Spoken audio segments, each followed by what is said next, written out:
जय हिंद साथियों, एक बार फिर से आप सभी यूट्यूब के दोस्तों का आपकी अपनी यूट्यूब चैनल नयन सर जीके वाला 2.0 में स्वागत है। फ्रेंड्स, वीडियो अच्छा लगे तो प्लीज़ इस वीडियो को लाइक कीजिएगा और चैनल को सब्सक्राइब कर अपने फ्रेंड में ज़रूर शेयर कीजिएगा। चलिए, ये है क्लास 10 की फिजिक्स की ऑब्जेक्टिव क्वेश्चन नंबर 1 है। मानव नेत्र के किस भाग पर किसी वस्तु का प्रतिबिंब बनता है? तो वो है दोस्तों रेटिना या फिर दृष्टिपटल। जी हाँ फ्रेंड्स, रेटिना या दृष्टिपटल में किसी भी वस्तु का प्रतिबिंब बनता है, क्योंकि वस्तुओं पर प्रकाश पड़ने के दौरान वो रोशनी जो होती है प्रकाश रेटिना तक पहुंचती है और रेटिना उसका स्पष्ट प्रतिबिंब बनाने का काम करता है। चलिए, अब हम लोग देखते हैं नेक्स्ट क्वेश्चन। ये है हमारा चैनल नयन सर जीके वाला 2.0, आप इसे सब्सक्राइब कर सकते हैं। चलिए, बने रहेगा दोस्तों अंतिम क्षण तक। वीडियो अच्छा लगे तो प्लीज़ इस वीडियो को लाइक कीजिएगा, अपने फ्रेंड सर्किल में ज़रूर शेयर कीजिएगा, क्योंकि ये यहाँ से पे जितने भी सारे क्वेश्चन पढ़ाए जाएंगे वो आपके एग्ज़ाम के लिए बहुत ही ज़रूरी है और डायरेक्ट एग्ज़ाम में यहाँ से ही प्रश्न आने वाले हैं। आपका समझ में आया ना? तो इसलिए बिना स्किप किए हुए इस वीडियो को अंतिम क्षण तक देखिए। चलिए, नेक्स्ट क्वेश्चन की ओर हम लोग देखते हैं। तारों के टिमटिमाने की व्याख्या किस सिद्धांत पर आधारित है? तो ये है प्रकाश के अपवर्तन के सिद्धांत के आधार पर। जी हाँ फ्रेंड्स, प्रकाश के अपवर्तन के सिद्धांत के आधार पर ही तारा जो आप देखते हैं, हम लोग जो आकाश में देखते हैं, वो टिमटिमाता हुआ नजर आता है। समझ में आया ना? अब हम लोग नेक्स्ट क्वेश्चन देखते हैं। क्वेश्चन नंबर 3 है, नेत्र लेंस की फोकस दूरी अधिक हो जाने से कौन सा दृष्टि दोष होता है? तो जी हाँ फ्रेंड्स, नेत्र लेंस की फोकस दूरी अधिक हो जाने से दूर दृष्टि दोष होता है। इसे दीर्घ दृष्टि दोष भी कहते हैं और इस दोष के निवारण के लिए हम लोग उत्तल लेंस का प्रयोग करते हैं। अब हम देखते हैं सवाल नंबर नेक्स्ट, यानी चौथा नंबर सवाल। नेत्र में किसी वस्तु का प्रतिबिंब होता है। जी हाँ फ्रेंड्स, प्रति मतलब फोटो जो हमारे आंखों में जो बनता है वो क्या होता है? वास्तविक बनता है, उल्टा और छोटा बनता है। क्या बनता है? वास्तविक, उल्टा और छोटा। समझ में आया ना? तो अब देखते हैं हम लोग नेक्स्ट क्वेश्चन की ओर। जो नेत्र निकट स्थित वस्तुओं का स्पष्ट नहीं देख पाता है, उस नेत्र में होता है क्या? दूरदृष्टि दोष। क्या होता है? दूरदृष्टि दोष। समझ में आता होगा दूरदृष्टि दोष क्या होता है? ठीक है। जी हाँ फ्रेंड्स, जो निकट की वस्तुओं को नहीं देख पाता हो उससे दूरदृष्टि होता है। समझ में ना? और इस दूरदृष्टि या दीर्घ दृष्टि दोष के निवारण के लिए हम लोग उत्तल लेंस से बने चश्मे का हम लोग प्रयोग करने की डॉक्टरी सलाह दी जाती है। समझ में आया ना? चलिए, अब हम समझते हैं नेक्स्ट क्वेश्चन की ओर जानते हैं। श्वेत प्रकाश की किरण जब किसी प्रिज्म से होकर गुजरती है तब जो रंग यानी वर्ण सबसे अधिक विचलित होता है वो कौन सा रंग होता है? जी हाँ फ्रेंड्स, वो होता है बैगनी रंग। क्या होता है? बैगनी रंग। जो आकाश में जो इंद्रधनुष बनते हैं ना, उसमें से सबसे नीचा जो रंग हो, सबसे नीचे तरफ जो रंग होते हैं वो होती है कौन सा रंग? बैगनी रंग। और सबसे ऊपर में जो होंगे वो होगा क्या? लाल रंग। कौन सा रंग होगा? लाल रंग। समझ में आ रहा है ना? वही इंद्रधनुष जो प्रकाश का वर्ण विक्षेपण के कारण क्या होता है? बनता है। समझ में आ रहा है ना आपको अच्छी तरह से? चलिए, अब हम लोग आगे बढ़ते हैं नेक्स्ट क्वेश्चन की ओर। चलिए, अपने लेंस की फोकस दूरी को बदलकर दूर या निकट की वस्तु को साफ साफ देखने में के आँख के गुण को क्या कहते हैं? समंजन क्षमता कहते हैं। अब क्वेश्चन समंजन क्षमता क्या होता है ना? किसी वस्तु का स्पष्ट रूप से देखने के लिए है ना, हमारे आँख की जो सारी क्षमताएं होती है उससे हम लोग कहते हैं नेत्र की समंजन क्षमता। समझ में आया समंजन क्षमता क्या होता है? चलिए, बहुत ही आसान है सारे सवालों का जवाब देना। बस बने रहिएगा अंतिम क्षण तक, क्योंकि बहुत सारे सवाल आने वाला है बिना वीडियो को रोके हो। चलिए, अब नेक्स्ट क्वेश्चन की ओर हम लोग देखते हैं। जरा दृष्टि है ना, जरा दूरदर्शिता है ना से पीड़ित व्यक्ति का उपचार किस प्रकार से है ना के लेंस से किया जाता है? तो वो होता है बाइफोकल लेंस। बाइफोकल का मतलब ये होता है कि दो तरह का लेंस होता है। क्या होता है? दो, एक निकट देखने के लिए और एक दूर देखने के लिए। तो ये जरा दृष्टि में क्या होता है? वो निकट दृष्टि दोष भी उनको होता है और दूर दृष्टि दोष भी होता है। तो जिसके कारण रोगी क्या होता है कि ना निकट को स्पष्ट रूप से देख पाता है, ना ही दूर की वस्तु का स्पष्ट रूप से देख पाता है। तो चलिए, आपको समझ में आ गया होगा। चलिए, आप नेक्स्ट क्वेश्चन की हम लोग आगे बढ़ते हैं, है ना। एक स्वस्थ मानव नेत्र के लिए निकट तथा दूर बिंदु क्रमशः होते हैं 25 सेंटीमीटर या फिर अनंत। क्या होगा? 25 सेंटीमीटर या फिर अनंत, क्योंकि आसपास दृष्टि की न्यूनतम दूरी क्या होती है? 25 सेंटीमीटर होती है, और दूर में अनंत से अनंत ग्रह तारे नक्षत्र आराम से हम लोग देख सकते हैं। इसीलिए दूर बिंदु क्या होगा? अनंत होगा, निकट बिंदु क्या होगा? 25 सेंटीमीटर के, है ना, अंदर ही होगा। तो 25 सेंटीमीटर होगा क्या? 25 सेंटीमीटर। आप इधर आइएगा तो आपको किसी भी वस्तु को स्पष्ट रूप देखने के लिए आपकी आंखों में दर्द उठ जाएंगे। चलिए अब हम लोग नेक्स्ट क्वेश्चन की हम लोग आगे बढ़ते हैं। विभिन्न दूरियों पर की वस्तुओं के प्रतिबिंब को फोकस करने के लिए आँख के लेंस की फोकस दूरी क्या होनी चाहिए, है ना? फोकस दूरी पर जो होते क्या होते हैं? तो सिलियरी, है ना, पेशियों के द्वारा वो होता है। किसके द्वारा होता है? सिलियरी पेशियों के द्वारा होता है। समझ? चलिए अब नेक्स्ट क्वेश्चन। जो नेत्र दूर स्थित वस्तुओं को स्पष्ट नहीं देख पाता है, उस नेत्र में होता है निकट दृष्टि दोष। जी हाँ दोस्त, निकट दृष्टि दोष और दूर दृष्टि दोष में बहुत कन्फ्यूजन होता है। तो दूर दृष्टि दोष वाले को निकट, है ना, नहीं दिखता है, और निकट दृष्टि दोष वाले को दूर नहीं दिखता है। समझ में आया ना? मतलब उल्टा होता है। और निकट दृष्टि दोष के निवारण करने के लिए हम लोग अवतल लेंस से बने चश्मे का हम लोग प्रयोग करते हैं, और डॉक्टरी सलाह भी दी जाती है। समझ में आया ना? चलिए अब नेक्स्ट क्वेश्चन को समझते हैं। नेत्र की समंजन क्षमता कम हो जाने से उत्पन्न होता है कौन सा? तो जरा दृष्टि दोष। क्या होता है?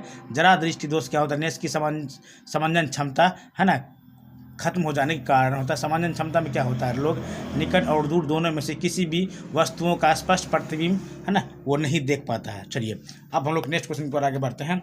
श्वेत रंग कितने रंगों के मेल से बना होता है? जी हाँ फ्रेंड्स, जो श्वेत रंग जो होता है वो 7 रंगों के मिलने से बना होता है, और ये 7 रंग जो होता है सूर्य के प्रकाश में आप स्पष्ट रूप से बनता हुआ इंद्रधनुष से आप समझ सकते हैं। और इस श्वेत रंग का जो खोज जो किया था कि सूर्य के प्रकाश में, वो न्यूटन ने किया था। किसने किया था? न्यूटन ने।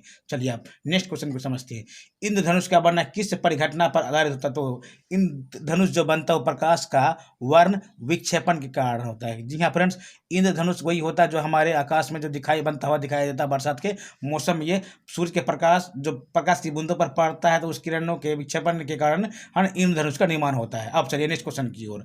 जो नेत्र निकट स्थित वस्तुओं को साफ नहीं देख सकता है, उस नेत्र में होता है दूर दृष्टि दोष। क्या होता है? दूर दृष्टि दोष। जी हाँ फ्रेंड्स, ये क्वेश्चन बार बार घुमा घुमा के पूछा जा रहा है, इसका मतलब ये क्वेश्चन बहुत ही इंपॉर्टेंट है। चलिए अब हम लोग देखते हैं अगला क्वेश्चन। किसी कोलाइडी विलयन में निलंबित कणों से प्रकाश के प्रकीर्णन को कहा जाता है टिंडल का प्रभाव। क्या कहा जाता है? टिंडल का प्रभाव। इस टिंडल का प्रभाव हमारे शॉर्ट वीडियो में होगा, आप वहां जाकर के देख सकते हैं क्या होता है टिंडल का प्रभाव।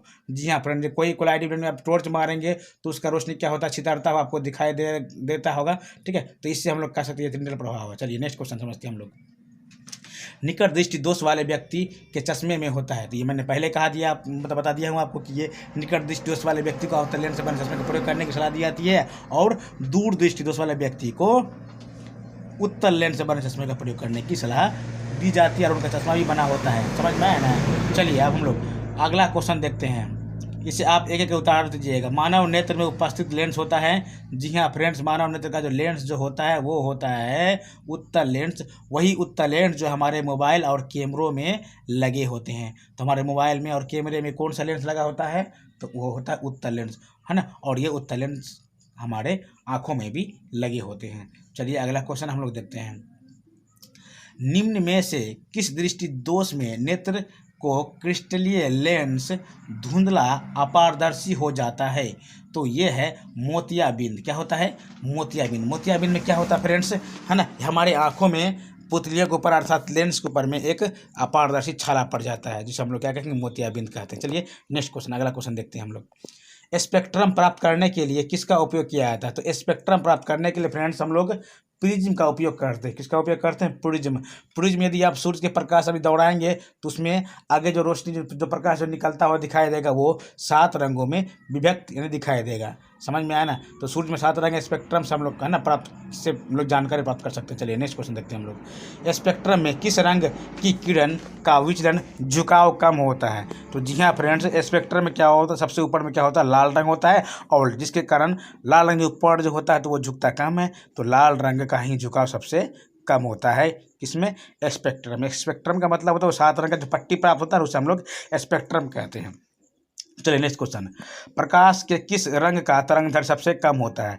तो प्रकाश का तरंगदैर्घ्य सबसे कम किसका होता है? बैंगनी का होता है। और सबसे अधिक जो तरंगदैर्घ्य जो होता है वो लाल रंगों का होता है। किसका होता है? लाल रंगों का होता है। तो हम लोग है ना प्रकाश के झुकाव के आधार पर हम लोग समझ सकते हैं किसका तरंगदैर्घ्य सबसे कम और किसका तरंगदैर्घ्य सबसे अधिक होता है। समझ में आ रहा है ना?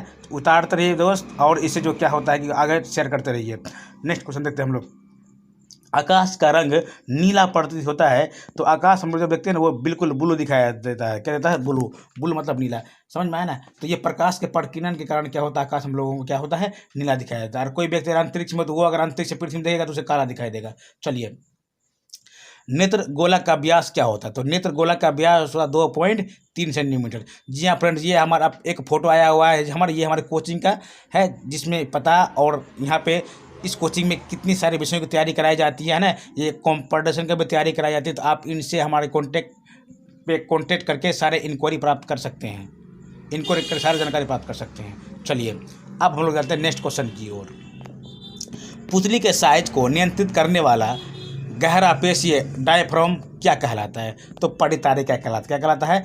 परितारिका कहलाता है। क्योंकि परितारिका पुतली के चारों साइड अर्थात लेंस के चारों साइड जो होते हैं ना उसे हम लोग क्या कहेंगे?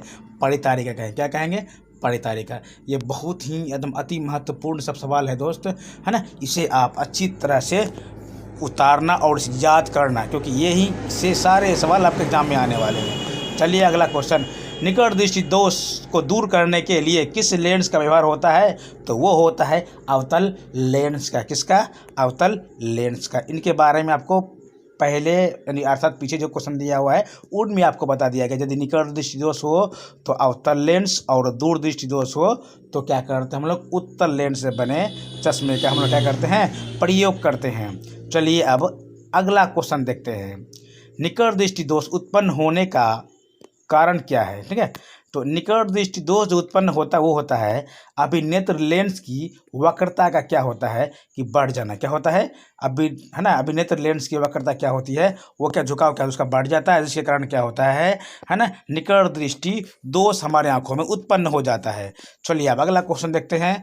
ठीक है, दीर्घ दृष्टि दोष होने का क्या कारण है? तो दीर्घ दृष्टि दोष या दूर दृष्टि दोष बोलेंगे इन्हीं को, है ना? तो इनका होने का क्या कारण है? तो नेत्र लेंस यानी अभिनेत्र लेंस की फोकस दूरी का अत्यधिक हो जाना। क्या होता है? फोकस दूरी बढ़ जाता है, जिसके कारण हमारे नेत्र में रेटिना में स्पष्ट रूप से किसी भी वस्तुओं का, है ना, निकट की वस्तु का स्पष्ट प्रतिबिंब नहीं बन पाता है। समझ में आया ना? चले दोस्त, अच्छा लगे तो प्लीज़ कमेंट बॉक्स में जरूर कमेंट कीजिएगा, है ना? और ये हमारा कोचिंग का पता है सिकंदर साइंस क्लासेस के नाम से, जहाँ पर क्लास 11-12 से लेकर के, है ना, आप रेलवे एसएससी बैंक हर चीज़ों की कंपटीशन की तैयारी कराई जाती है। तो वीडियो अच्छा लगे तो प्लीज़ लाइक कीजिएगा, अपने फ्रेंड में जरूर शेयर कीजिए। धन्यवाद।